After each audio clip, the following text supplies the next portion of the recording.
तोड आपलं सॉरी तोड एंकर કરી રહ્યા તો મહિલાઓને કચરો રાખવામાં તકલીફ પડે છે।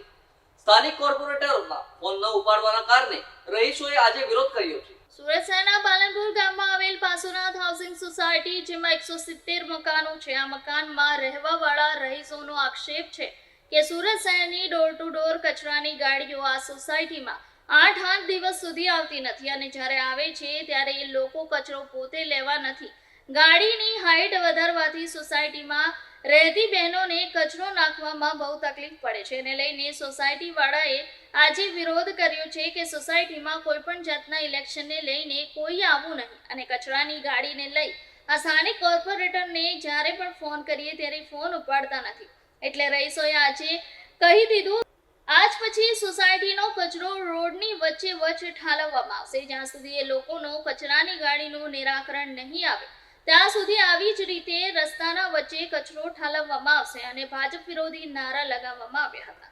તમારું નામ? મારું નામ વિકિન દિનેશચંદ્ર આસમાની। તમારી સોસાયટી કઈ છે? પાર્શ્વનાથ નગર cooperative housing service society Palanpur ગામ રોડ।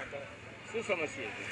સમસ્યામાં એવું છે કે છેલ્લા 8-10 મહિનાથી કચરાની ગાડી આવે છે પણ કચરો લેતો નથી અને અમારે ત્યાંના લેડીઝો કચરો લેવાનું કહે છે તો દાદાગીરી કરે છે ને વચ્ચે તો એકવાર એ લોકો ટેમ્પો વચ્ચે સોસાયટીમાં મૂકીને ભાગી ગયેલા હતા।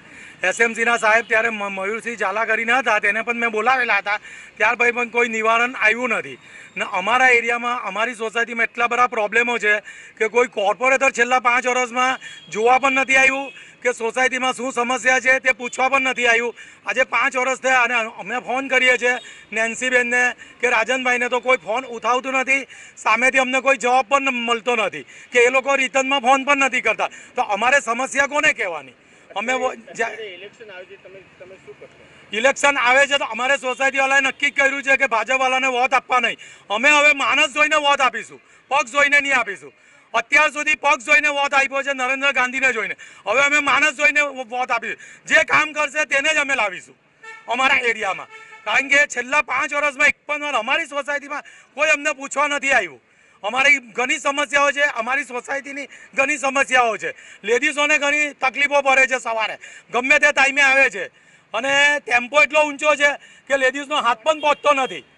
તો આ બીજી બધી સોસાયટીઓમાં હું તમને સોસાયટીઓના નામ આપું, સાઈ રચના, શાંતિસાગર, પ્રવેશ સોસાયટી, સિલ્વર પાર્ક, બધે કચરાવાળા પોતે કચરો લઈને નાખે છે, અમારી સોસાયટીમાં કેમ ના પાડે છે? આવો અન્યાય કેમ કરે છે? એટલે આ ચલાવવામાં આવશે નહીં। તો અમે કાલથી કચરો રોડ પર નાખીશું બધા, પછી એસએમસી વાળા અમને કહેવા આવશે, અમે કોઈ સાંભળશું નહીં। એટલે અત્યારે હું તમને કહી દઉં છું કે તમારા ટેમ્પાવાળા જે દાદાગીરી કરે છે એ બંધ કરાવી દેવું।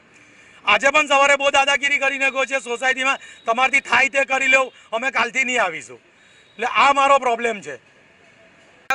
હું પણ આ પ્રાસોનાથ નામ સાથે મારું નામ નૂતન બટાવલે છે। હું પણ આ પ્રાસોનાથ સોસાયટીની એક સભ્ય છું।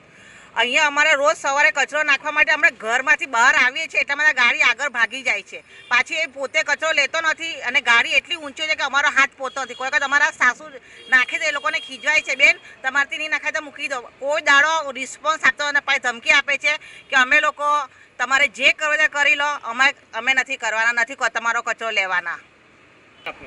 વિરલ આસમાની। બેન કઈ જગ્યાએ? અમારું પાર્શ્વનાથ નગર કોઓપરેટિવ સોસાયટી। અત્યારે શું સમસ્યા છે? સમસ્યા અત્યારે એ જ છે કે જે આ સોસાયટીવાળાઓને છે તકલીફ કચરાવાળાની, કે કચરાવાળાનો બહુ ત્રાસ છે, બહુ તકલીફ છે। એ આવે છે, કોઈનો કચરો લેતો નથી, કોઓપરેટ કરતો નથી અને દાદાગીરીમાં એવું કરે છે કે ભાઈ તમારાથી થાય તે કરી લો, પણ અમારું એવું કહેવું છે કે કચરાવાળાને પહેલાં તો બોલવાનો રાઇટ નથી, એણે સીધું એના જે કોન્ટ્રાક્ટર હોય એને જણાવવાનું હોય કે ભાઈ આ સોસાયટીને પ્રોબ્લેમ છે, બરાબર છે, તો હું એમ કહું એને પગાર મળે છે, એ પગાર લે છે, તો પછી અમારી સોસાયટી સાથે આવો અન્યાય શા માટે કરવામાં આવે છે? અને બીજું કે હરેક વાર તહેવારે બોણી પણ લઈ જાય છે, એનો બી અમને કોઈ પ્રોબ્લેમ નથી, ભાઈ કામ કરે છે તો નાનો માણસ લઈ જાય, અમે કોઓપરેટ કરીએ છીએ તો એ લોકો કેમ કોઓપરેટ નથી કરતા? અને બીજું અમે વેરો ભરીએ છીએ, અમે સુરત શહેરના નાગરિક છે, અમે વેરો ભરીએ છીએ, અમે ટેક્સ ભરીએ છીએ, અમે બધી રીતે સરકારને કોઓપરેટ કરીએ છીએ। અને બીજું કે આ જે કોર્પોરેટરો છે એ કોર્પોરેટરો અમને પણ જરાક પણ સપોર્ટ નથી કરતા. ખાસ કરીને નેન્સીબેન માટે હું ખાસ કહીશ કે નેન્સીબેન જેવું કોર્પોરેટર આજ પછી અમે જરાક પણ આ એરિયામાં ઈચ્છતા નથી. અને હું બધા અમારી સોસાયટીને પણ કહું છું અને તમને પણ જણાવું છું કે અમારા એરિયાના કોઈ પણ વ્યક્તિ નેન્સીબેનને વોટ આપશો નહીં, કારણ કે એ વ્યક્તિ કામ કરતી નથી અને સપોર્ટ કરતી નથી. બસ આ એટલી જ ફરિયાદ છે. અને ફોન તો કોઈ દિવસ ઉપાડતા નથી. સોસાયટીની નાની મોટી તકલીફો માટે જ્યાં અમારા પ્રમુખ સાહેબ કહે છે કે ચાલો આપણે નેન્સીબેન પાસે કામ કરાવી લઈએ, તો એ કોઓપરેટ નથી કરતા, ફોન નથી ઉપાડતા અને આજ પછી બી કોઈ દિવસ ફોલોઅપ પણ નથી લેતા. 5 વર્ષમાં એક દિવસ અમને મળવા જોવા કે કોઈ ફોલોઅપ લેવા આવ્યા નથી. બસ આ જ તકલીફ છે, એનું તમારે ધ્યાન રાખીને નિરાકરણ કરવું. ઓકે.